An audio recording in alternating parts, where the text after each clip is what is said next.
oma Saaremaa keskusest on nüüd aeg pisut kõrvale vaadata teisi näiteid. Ja järgmine esineja, kelle ma siis kutsun, Lembit Tõns Läänemaalt, on, tule Lembit siia, on olnud mees, kes on oma ajast olnud natuke ees.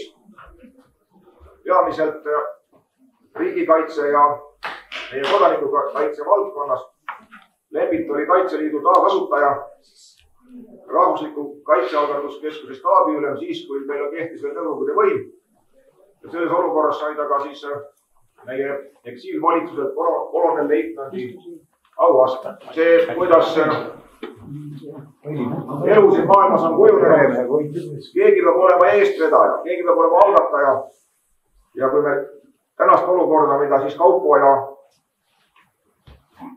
Anti meile kirjeldasid, veavad eest arendajad ja kellegi majanduslikud ja rahanduslised huvid on mängus. Me tuleme tagasi selle küsimuse juurde, kuidas me siis rahva huvidega, kuidas me siis oma enda rahva huve esindada saame, kas meie erakond saab rahva huve esindada või on veel võimalusi peale erakondade.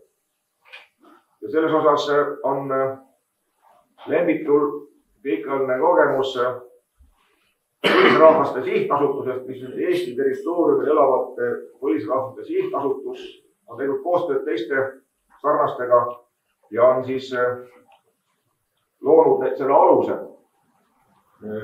millel see põlisrahvaste liikumine Eestis ka tugineb. Nii et ma annan sõna Lembitule ja otsime siis mõttes neid lahendusi, mida me rahvana enda kaitseks peaksime kasutama. Tahad sa pidada? No tere ja hea on tervitada siis saarlasi EKRE ringkonna poolt korraldatud koosolekul. Ja kui mina olen siin nüüd kutsutud kõnelema millest, et kuidas hakkama saada juhul, kui kõik on nii halvasti, nagu eelmised ettekandjad esitas. Vägagi siuke must pilt.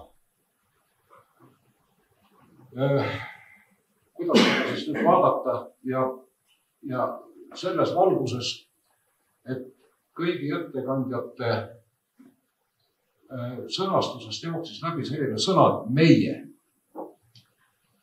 Ja siis tehakse ehk nemad keegi midagi teeb ja korraldab.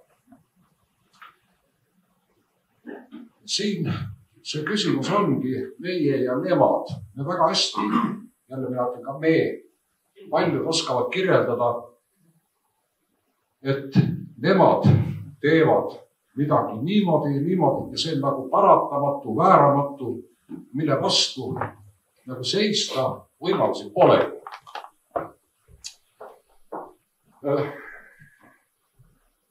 Eesti Konservatiivne Rahvaerakond nimetust ja vägagi suurt väljakutset lubav nimi. Eesti tähendab seda maad. Siin elavad inimesed peaks tähendama siis eestlasi rahvana, Eesti Rahvaerakond, Konservatiivne Rahvaerakond. Nüüd konservatiivsus tähendab alalhoidlikkust. Konservatiivsuse alalhoidlikkuse põhimõte üldtunnustatult on ju see, et hoitakse kinni eelmisest, kuni uus paremana ei ole ennast tõestanud. Kas me võime selles nii-öelda oma selle maailmapildis näha ka muutusi? Ja kindlasti, me oleme kõik realistid, kuu pealt jälle kukkunud, vaatame ringi, mis toimub, saame aru sellest nii-öelda reaalsusest, realiteetidest ja reaaliatest, mida esitatakse kui paratamatuna. See küsimus on meie tundes ja kuidas seista vastu siis nende globaalsetele ahelatele, kui siin küsimus oli, et vald omavalitsusena ei suuda esindada tahet mis on siis konservatiivse maailmavaatega inimestel, kes siis võiksid nii-öelda omad plaanid teha ja esitada. Küsimus on muidugi selles kaasatuses ja populaarsuses ja arusaamades ja ka selles kvaliteedis, millega siis oma seisukohti tutvustatakse.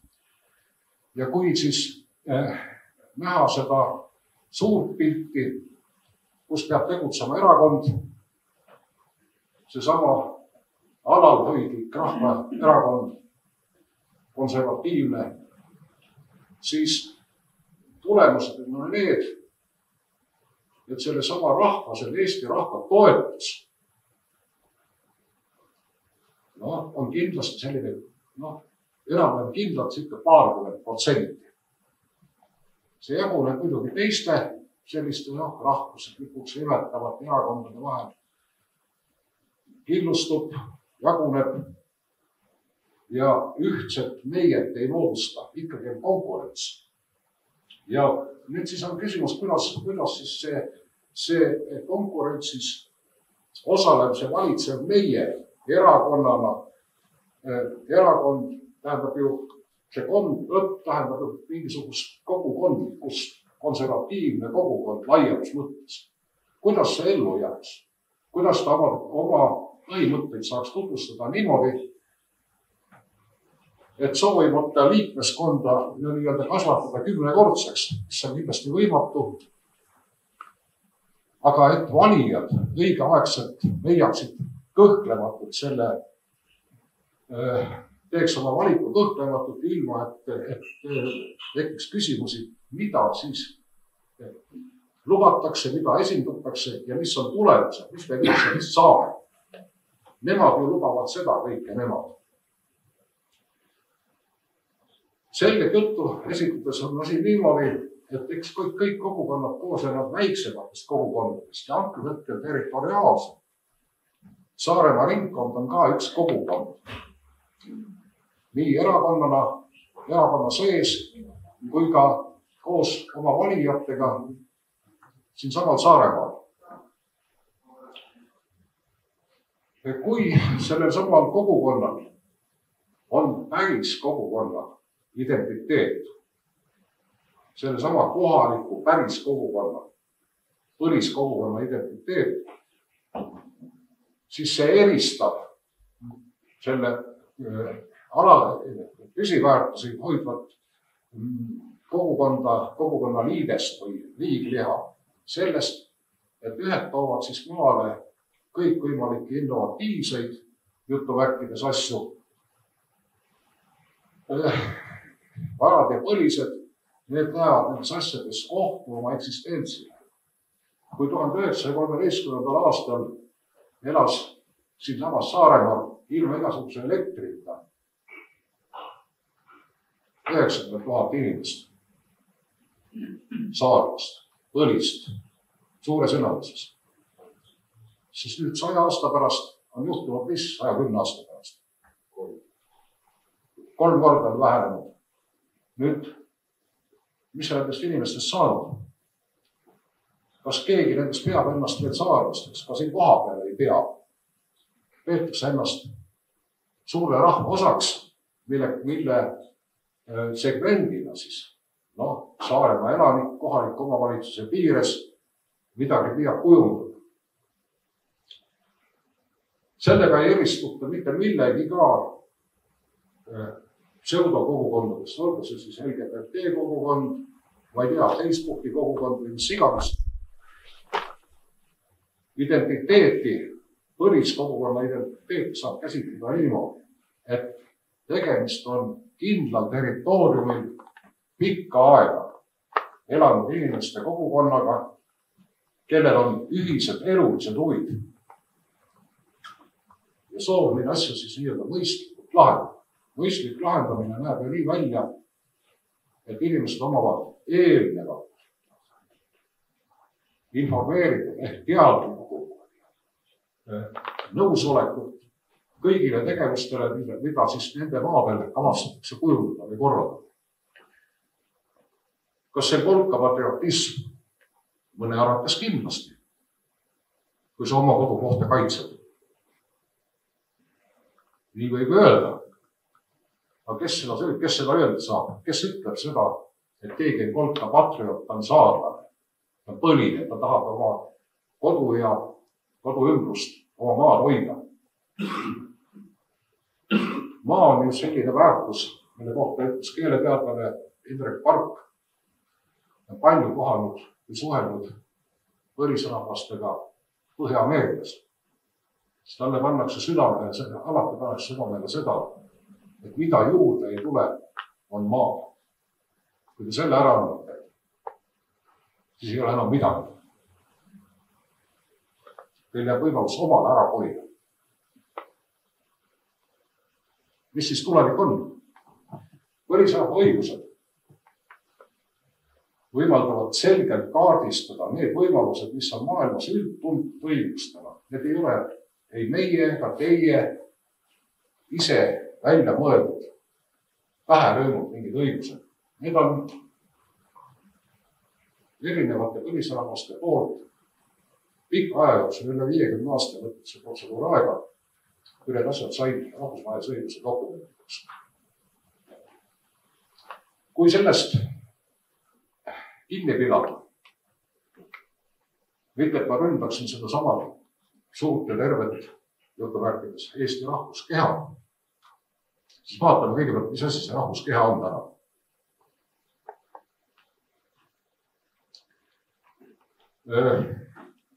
Ollakse jäämas ka eestlastena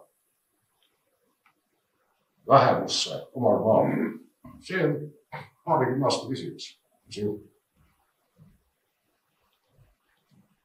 Kuidas saab siis nii lihtsalt loobuda? Kas see oma identiteet, eestlase identiteet, siis nii habras? Kas sellel on toetust ainult 20–30% inimeste hulgas? Ju siis nii on. Seda tuleb tõdeda. Me oleme juba täna sellega vähemus omal maal, ka eestlastena. Kõnelemata saarlastest või virulastest, kes on hoopis tähendab langenud metsukotti, nagu praegu kombeks öelda on. Nüüd, mis on kogu selles suures õigusruumis hästi ja mis on halvasti? Halvasti on see, et see suur õigusruum on väga suure inertsiga. Seda ei ole võimalik üldse pöörata. Ja ta lubab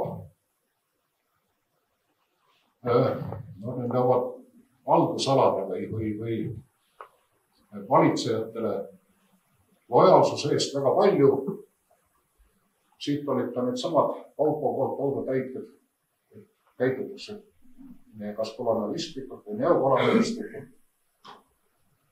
Siin oli ka Anti ütles sihukese sõna, et enesekolonisatsioon. Kõik see on juhtunud selle sama armsa Eesti rahvaga. Antakse käest ära või minnakse eest ära, kuni minna annab. Eestlastele meeldib väga tulla Saaremaale peitu. Saaks endale siin Saaremaal maakodu, kodutaks siin suvel ilusal ajal. Ja see oleks siis tähendab nii-öelda nagu põgenemine korraks selle reaalsuseks, mis ümberringi on.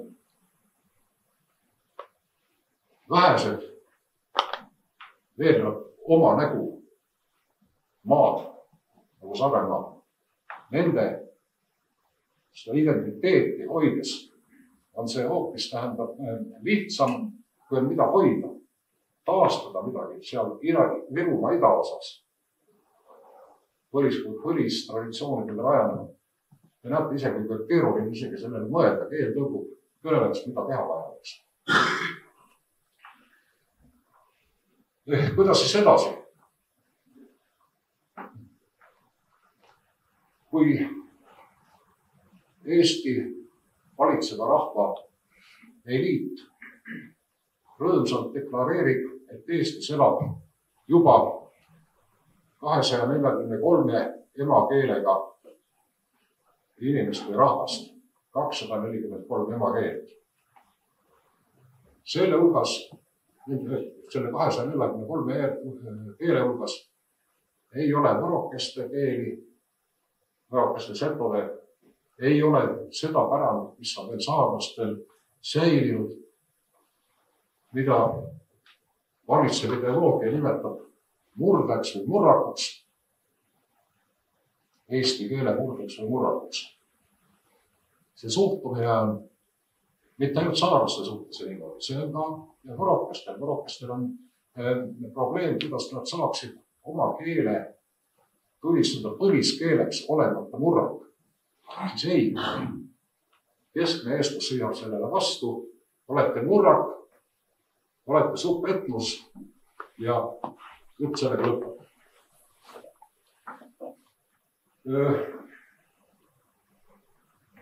Kõigile nendele 243 rahvale ja rahvusele, kes siin vabalt demokraatlikult saavad ennast tunda, pakutakse kandlikul kodakondsust. Tehke ära lihtne asi, tehke ära keeleeksam. Saate eestlasteks. On olemas mõiste venekeelne eestlane. See on juba levinud. See on levinud. Armas Eesti rahvas, mis te teete? Nüüd küsimus selles, et kui me kõneleme siin saarlaste identiteedist või väänlastamast või võrokest või irudastamast, siis öeldakse, te tahate keerata ajalooratast tagasi, teie ju sellisel juhul 800 aastat tagasi saidegi sellepärast peksa, et me olime killustunud. Nalja teete. 800 aastat tagasi peeti vastu kokku 53 aastat. Saarlaste viimane leping vallutajatega kirjutati alla 1261. aastal. 1208 kuni 1261 see eelda muistne iseseisvusvõitlus, vabadussõda. Nüüd 39.–40. aastal seesama rahvas tervikuna riigirahvana oli loonud endale riigi, mis alistus hääletult, alistustingimustel, kus isegi alistumislepingu tingimuse seadus ei ole. Ei. Toimus nii-öelda vabatahtlik ühinemine. Sellega, et inimesed asusid hääletama, asusid kandideerima, moodustus uus eliit. Sellel samal rahval moodustus uus eliit, mis 2 põlvkonna jooksul, 50 aasta jooksul kujundas kogu mentaliteedi selle riigi olemusest ja valitsemiskultuurist ja sellisest. Sellest ei ole siiani lahti saadud. Otsitakse ikkagi peremeest. Leiti see peremees kiiresti, leiti siis Euroopa Liidu näol, hea vabandada. Ega mitte meie, aga Euroopa Liit tahab. Kuidas me sattusime Euroopa Liitu? Me sattusime Euroopa Liitu läbi selle, et see sama armas Eesti rahvas hüüdlikult hääletas selle kasuks. Erakonna esimees Martin Helme, Anti Poolamets olid tolle tuntud inimesed nende jaoks, kes olid vastu ja astusime siis nii-öelda põhiseaduse kaitsele, et inimesed ei osaleks poolt häälega. Hääletage vastu, teadlikult hääletage vastu. Ei, enamus tegi ära. Enamus Eesti rahvast sõitis üle. Sellest ajast alates on see iseseisvust jälgiv rahvas olnud vähemuses. Kuidas me käitume vähemuses niimoodi, et me ära ei kao, et juurde ei lisata neid nii-öelda massimigratsiooni, migrandid, kolonisatsioon üle rahalise hõivamise. Oma raha ei ole, tähendab võõras raha valitseb. Meil ei ole kapitali kellelegi. Meil kutsutakse praegu valitsejad, kutsuvad nii-öelda investorid, kes ongi need neokolonisaatorid tegelikult. Eesti majandust ei ole, see majandustegevus võib toimuda siin territooriumil, aga majandustulemus rändab välja. Need on need asjad, millest tegelikult võiks päris selgelt rääkida ja kuidas me võiksime siis ikkagi sellele vastu seista. See ongi see sama lahendus. Põlisrahva õigused, mis ei luba maid hõivata, ei luba koloniseerida, ei luba rahvast assimileerida, nõuab omakeelset haridust. Kõik need unistused, mis on inimestel peas, millest ei julgeta isegi kõneleda. Seda lubab. nüüd ka siin ruumis on kindlasti inimesi, kes ütlevad, mis kuradi põlisrahvas. Õigus nii mõelda. Aga kas siis me kõik oleme siis eestlased ja me peame siis nii-öelda üksteist marginaliseerima. Ütleme, et teid ei ole olemas, teid pole kunagi olemas olnud. Kui me oleme üks rahvas, siis me ei tohi üksteist marginaliseerida. Ei tohi. Ja see on üks põlisrahvaste õiguste riive esimesi tunnuseid on see, et põlisrahvas on diskrimineeritud, marginaliseeritud. Neid jutte ei tohi rääkida. See ei ole moodi, see ei ole kuidagi moodi, selle olemusele komberoomiga kooskõlas. Iseloomustuseks veel, ma ei taha kellegi isiklikke religioosseid veendumusi puudutada. Aga tuleb meelde tuletada, milline on Eesti Vabariigi kõige kõrgem riiklik autasu. See Leevi on Maarjamaa rist. Maarjamaa lugu, meeldib see meile või mitte, sündis ilma meie enda initsiatiivita. Nende rahvaste, kes ei elavad. Me leppisime sellega, et me jäime alla. Leppisime, omandasime sealt need tunnused Euroopas, mis sealt tulid, omandasime. Kes rohkem, kes vähem. Aga kui praegu iseseisva riigi kõrgem autasu on Maarjamaa rist, seda teenete märki ordenida jagab ordumeistriga, sõnast orden. Tuleb see sõnaga, tuleneb sõnast ordu. Ordeni väljastaja on ordumeister ja see on siis Eesti Vabariigi president.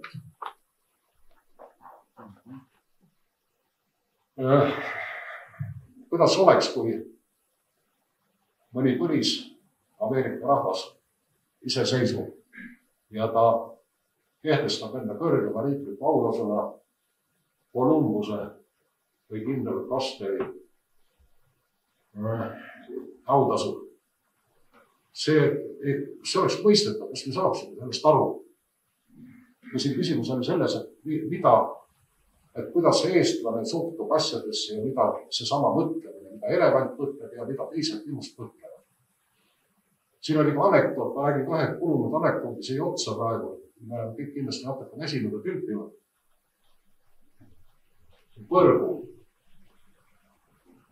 Ekskursioon Põrgus. Loomulikult on ka giid. Siis Põrgupõhja peremehe siis abiline, kes siis juhatab see rahvast mööda siis Põrgut ja jõutakse siis ühte ruumi, kus on 3 katelit keevad. Enamus kuulud sul juttu, aga ma räägin üle. Anekdoot. Ja 3 katelit. Igas katlas on inimesi, igas on 10. Kahe katla juures on valvurid, 1 katla juures ei ole. 1 katla juures on 10 tükki katlas ja 10 valvurit ümber. Teise juures on 10 tükki katlas ja 1 valvur. Ja 3. puhul valvureid ei ole.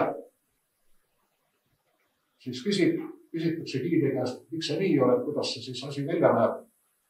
Vaadake seal, kus on nüüd palju valvureid, 10 valvurit ja 10 siis katlas olevad. Seal on juudid.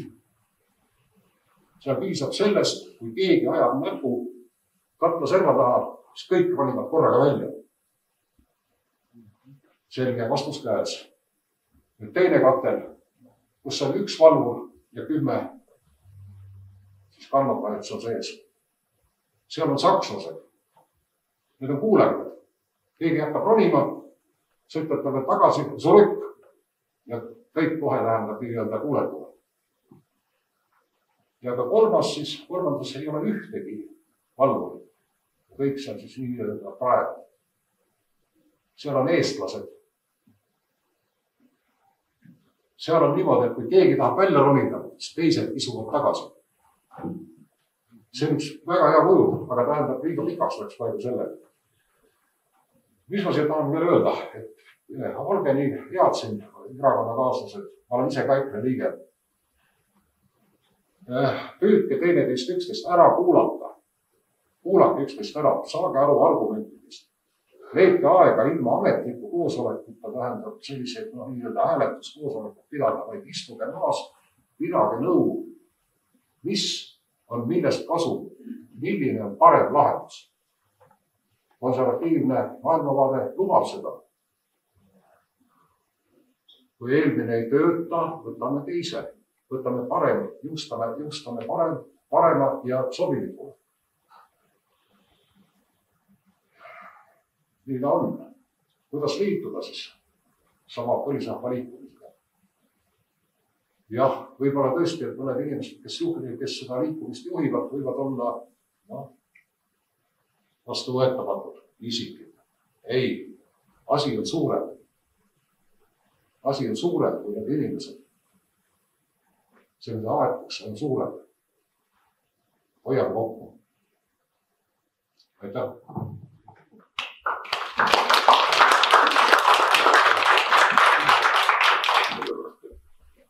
See oli nüüd midagi, mida ma hingest tunnen, aga keegi julge välja öelda. Ehk julge mõni küsida. Palun. Küsimus on selle põlisrahva kohta ja noorte kohta, et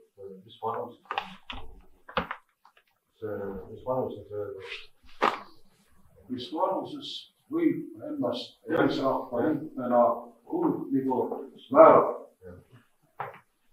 Siin ongi niimoodi, et selle ei ole teinud varasemad vaidlused, aga inimene asub oma identiteet tunnetamisest vara. Ja oleme viimasel ajal aastate jooksul, 20 aasta jooksul on see arutelud toimunud ja leidnud, et mida varem, seda parem. Ja pakun välja 14. eluaastast alates. See võiks olla kohalike põlisrahva algatuse rühmade, tuumrühmade keskne arusaam. Mida noorema inimene kaasa tuleb, seda rohkem ta saab edaspidi kaasatud, teda mõtteid, ta seotud selliste arusaam. Asju, mida teha on väga palju. Probleem ei ole selles, et peaks kogu aeg millelegi vastu seisma. Väga palju poolt olla. Kuna seesama Eesti rahvas, eestlased, moodustus nende samade tuumikrahvaste baasil, kes elasid siin enne eestlust. Nende baasil 150 aastat tagasi hakkas vormistada. Tol ajal ei olnud mingid eestlased. Kõik pidasid ennast saarlaseks, lähemaseks, nii edasi. Näiteks Saaremaa puhul näeb nii välja, et kui Põhja-Eesti keskne Eesti Vabariigi kujunemine oleks alanud, ja oleks see toimunud liivlaste keskselt. Oleks moodustunud liiviriik. Täna istuksid siin põlised saarlased liivlastena kodakondsuse järgi. See on selline lugu. Saaremaa oli ju 1917. aastat oli veel välja liiviga huvega. Need on lihtsalt need ajaloolised nüansid, millest tuleb aru saada, aga põlisrahva puhul on alati see oma identiteedi tunnetamine oluline. Ja mida nooremad seda parem alates koolidest tuleks teha selle sama tutvustustööd.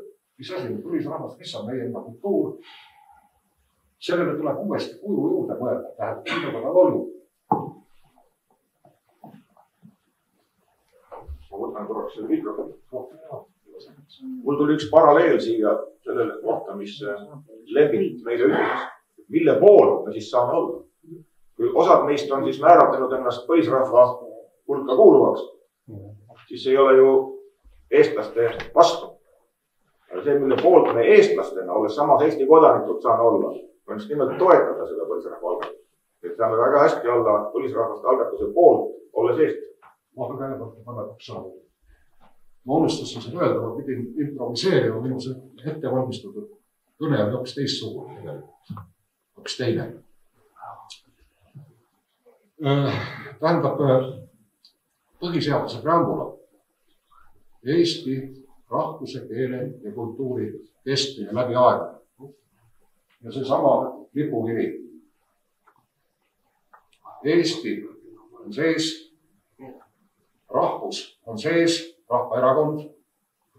Kultuur ongi konservatiivsus. Kultuur ei hakka peale homme. Kultuur on see, mis oli enne. Nii et viime selle kokku, täidame selle sisuga ja kuna selle sama Eesti kultuuri ongi moodustanud need rahvad, kellest sama eestlus kokku on pandud, siis tuleb oma kultuuri hoida nende rahvastega, kellele me oleme selle sama eestlusega koos. Ei ole Eesti vastu.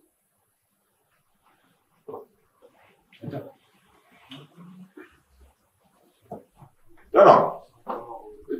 Ma arvan, et sellest ettekandest tehakse meil ka videosalvestus ja kui meie varasemad koosolekud on olnud sellele auditooriumile, kes on kuulanud, siis loomulikult me teame, et EKRE üks kõige nõrgem külg praegu on oma meedia puudu.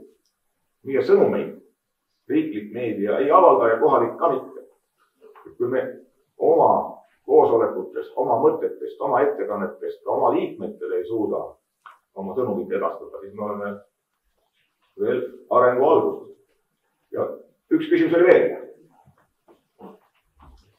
Mul tuli siin seoses lennutu jutuga lihtsalt meelde see probleem, millega mina olen tegelenud siin 10 aastat. Ja see on see üldlevinud arusaamine tegelikult kogu maailmas. Et sõnal kultuur on umbes 250 definitsiooni. Ja me siin, võib öelda niimoodi, et tegelikult on selle definitsiooni andnud Hando Runnel, mis minu meelest väga paljude vaadetega ja väga paljude suhtumiste sellise kvintessentsina läheb kokku. Et mis on kultuur? Et see on vaba inimese elamise, olemise, töötamise viis omas eluõndruses, omas kodus. Ehk siis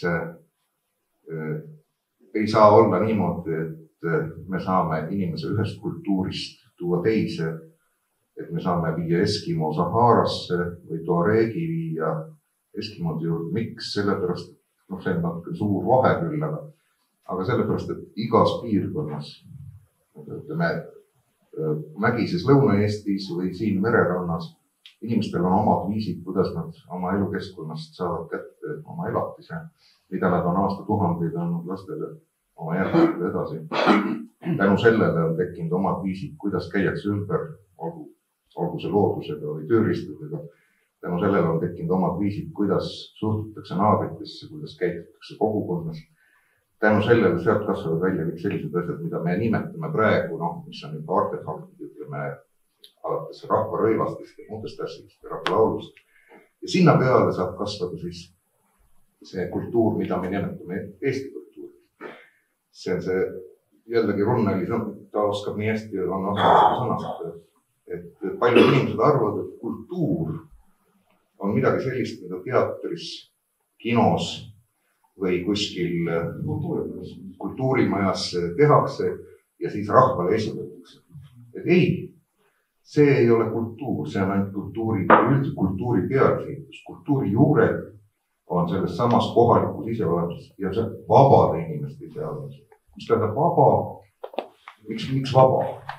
Vaba inimene on see, kes saab ise otsustada, kuidas ta oma kodus tegutseb. Ja sellega, see ei ole sõnaga, et sellega tekib ka siis see vastutuse külg. Sest tõepoolest, kui sa oled ise otsustanud, kuidas ma elan, kui ma olen ise otsustanud, kuidas ma elan, siis ma ei vastutangi oma tegude eest. See ongi korraga ka vastutus.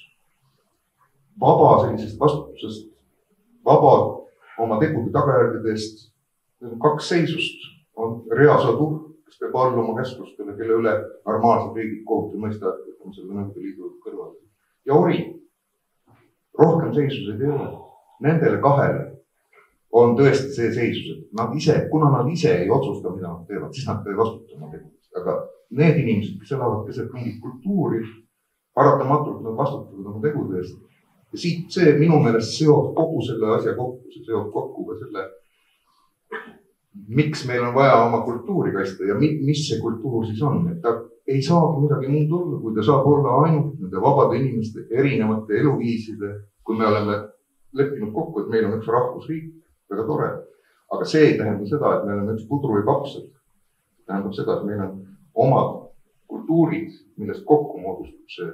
Et, vabandust, ma targutan, kukkusin aega ei ole palju, aga lihtsalt mul tuli meelde, sest me oleme tõesti väga palju selle tegelenud.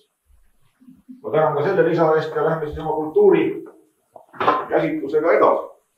Seda, et me jõuaksime kas või selles saalis üksmeelele, on eestlaste käest palju tahta. Erinevad arvamused on loomulikult, aga kokkulepped on need, mille nimel me siin tegutseme. Ja väited vajavad põhjendamist. 2 esimest ettekannet olid selgelt põhjendatud teaduslike väidetega. Et teaduslikud väited on värskemad, kui on need normid. Planeeringuid tehakse normide järgi. Meil kehtivad tuulepargi rajamiseks 10-kilomeetrine piirang, kui mujal Euroopas on juba kehtestatud 100 või 50 kilomeetrit piirangud. Loomulikult nendest normidest lähtuvalt tahab ka kapital siia tulla ja me ei suuda ise oma valitud esinduskogude kaudu seda isegi takistada, sest keegi tahab selle pealt teenida ja rahvast ei hoolita. Nüüd, mis puudutab neid põlisrahvaste väärtuseid ja varasemaid lepinguid ja meie rahvuseks olemist, kas siin kehtivad mingid normid? Siin kehtivad need normid on ise kehtestatud. Ja selle meie ühise kogukondliku elu ja selle konservatiivsuse juures on ka meil endal vaja kehtestada need normid, millest me kinni peame.